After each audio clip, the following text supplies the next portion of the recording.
Vault 1 barely takes off. Here we go. Me and Levi start, and then you come in with big.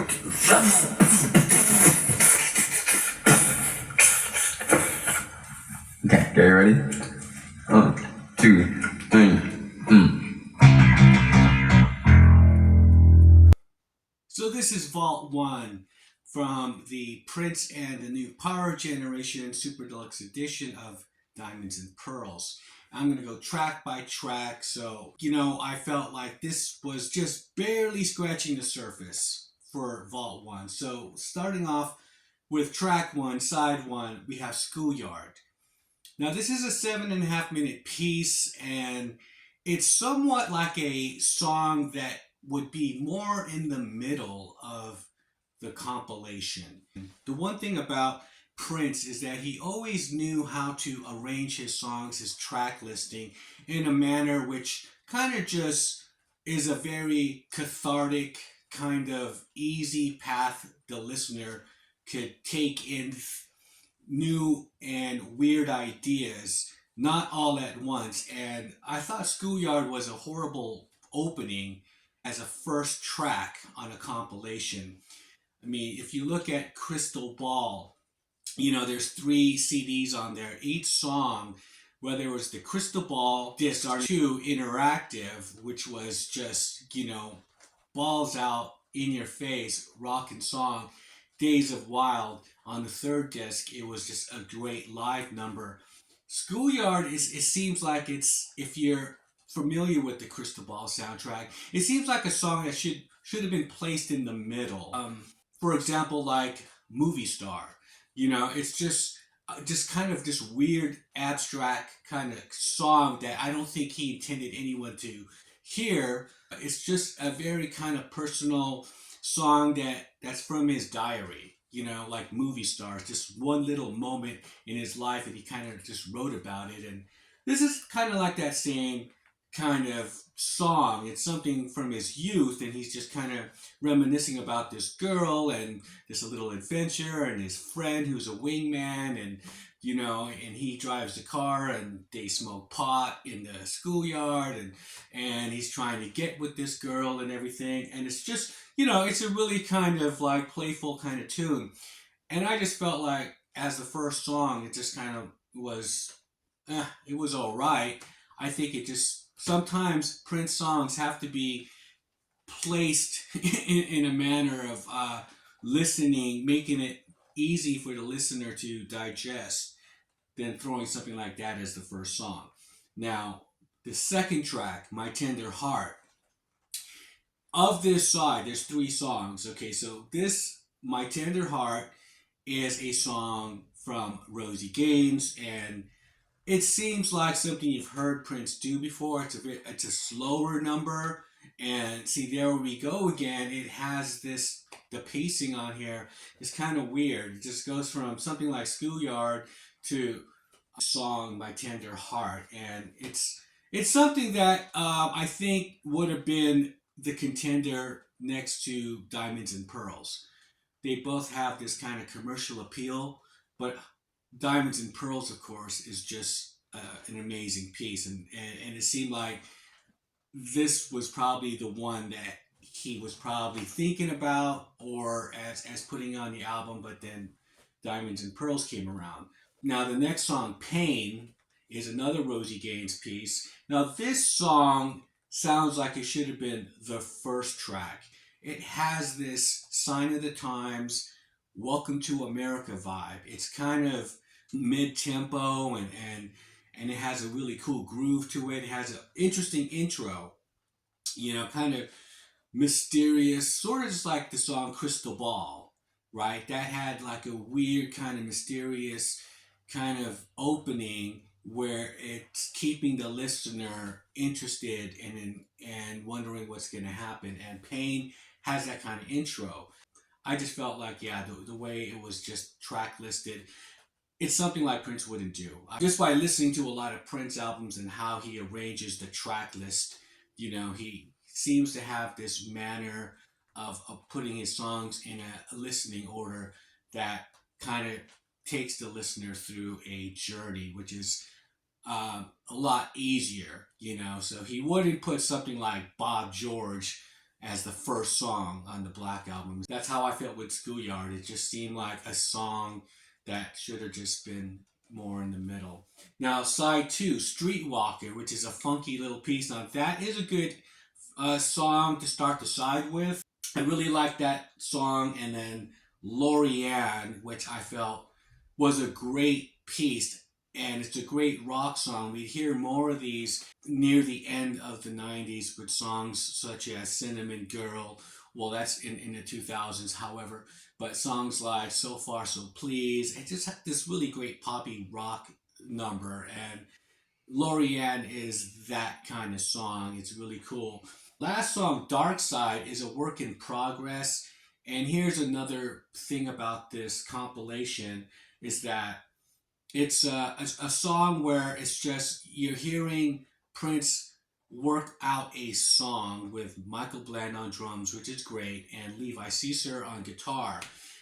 It's a great kind of treat as far as listeners to see to be in so close to hear how he puts things together. However, I would just prefer songs that are just kind of complete and finished.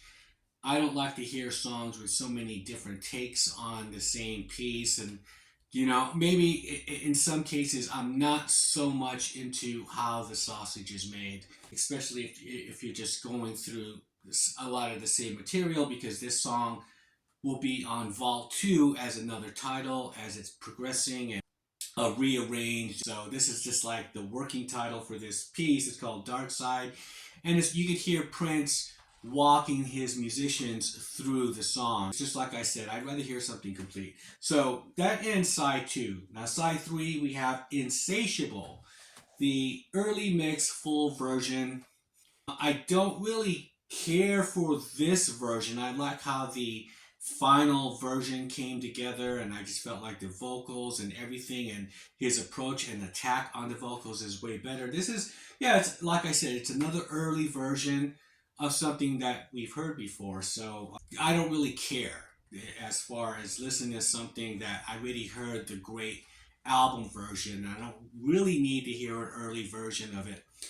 Now, Glam Slam 91. Now, this is a song that Prince would have his engineers just kind of throw and mix something together that he would play at his club, or his DJs would play at his club. And it's comprised of 3 songs. It's Glam Slam, which is from Love Sexy, Get Off, the vocals and the melody. And you have Love Machine from Graffiti Bridge. And it's kind of like a mashup, and it's really cool. And it has some of the elements, of course, of all those songs. It's just kind of fun to listen to. It doesn't really give you any insight more on the newer material that they were coming up with. And so it's a fun track, Glam Slam 91. And so the last song on side 3 is Live for Love, an early version. So here we go again. It's not one of my favorite songs from the Diamonds and Pearls album, which I stated on the first video. It's an okay song, the final version compared to this. Here you get to hear Prince go through some rapping. There's also an early version of The Flow, which would be on the Symbol album following this one, The Love Symbol. And it's just, again, some more repeated material. I'd rather hear something new. So far you got Glam Slam, Insatiable, Live for Love. Side 4, we're starting off with Cream, Take 2.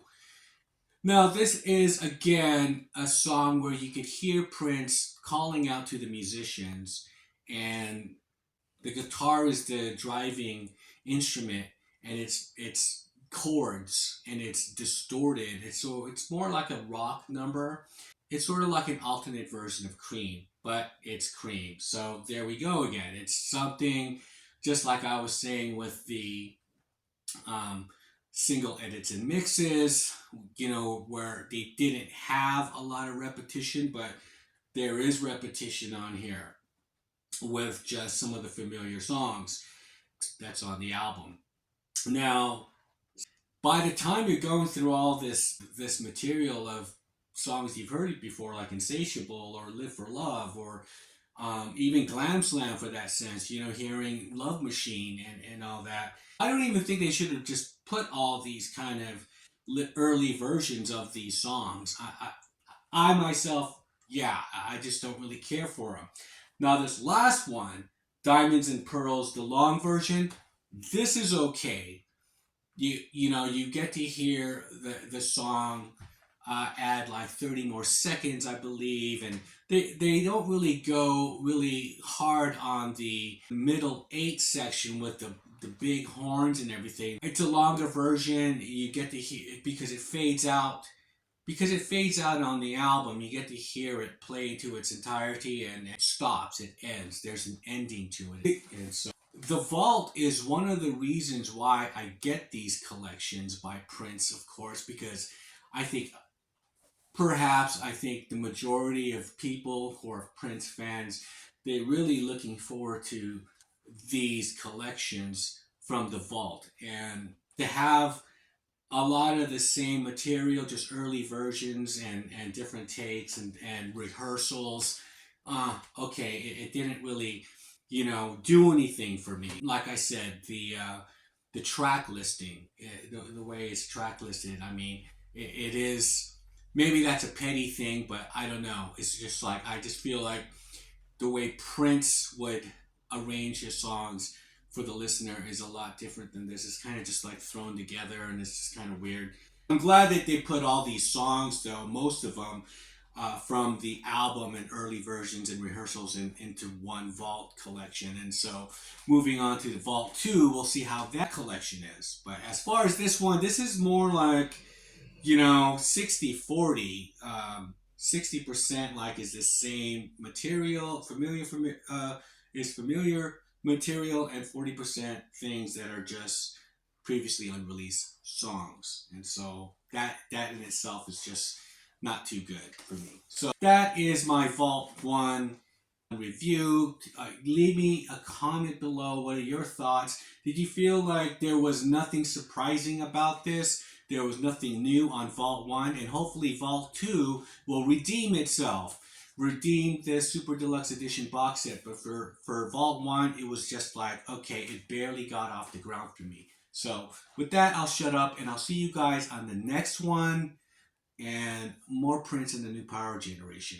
Bye. What you gonna call that one? What other titles you got on there? Something funky, this house comes. What? Something funky, this house comes.